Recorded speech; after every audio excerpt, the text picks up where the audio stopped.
created this political distraction to divide us and keep our focus away from his policies. And this isn't leadership. It's a deliberate attempt by Trump to incite unrest, test the limits of executive power, and distract from the lawlessness of his administration. But let me be clear.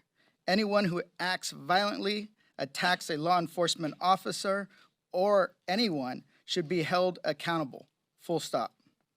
What's happening in Los Angeles is that most people are peacefully exercising their rights, like my friend and union leader David Huerta, who was tased, injured, and arrested. That day, he didn't do it. He forgave those people. Now his people want to raise money for them, and yet, in a contra-constitutional way, he has sent the National Guard into California. Something is very wrong with this picture. Inconsistent in his actions, contrary to his own statement that he couldn't, of a year ago, that he couldn't send anyone in without the governor's consent, any place, and in violation of the Constitution. Thank you again.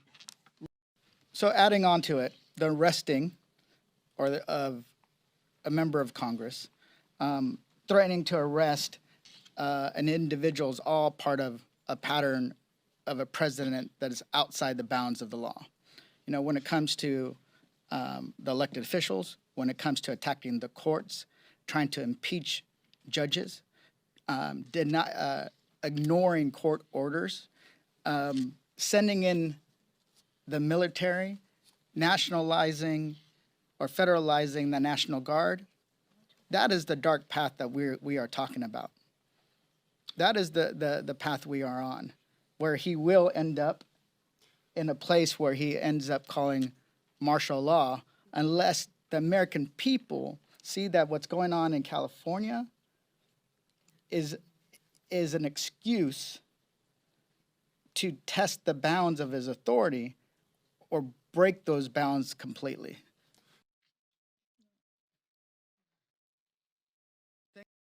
This is a direct attack on civil rights, due process, and our democratic norms, targeting Black and communities of color.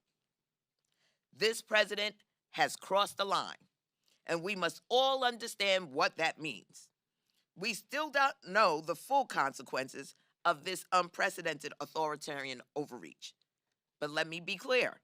Congressional Democrats stand in full solidarity with the residents of Los Angeles, with our immigrant sisters and brothers, and with the peaceful protesters who dare to speak out and who will support every effort to oppose this president's abuse of power.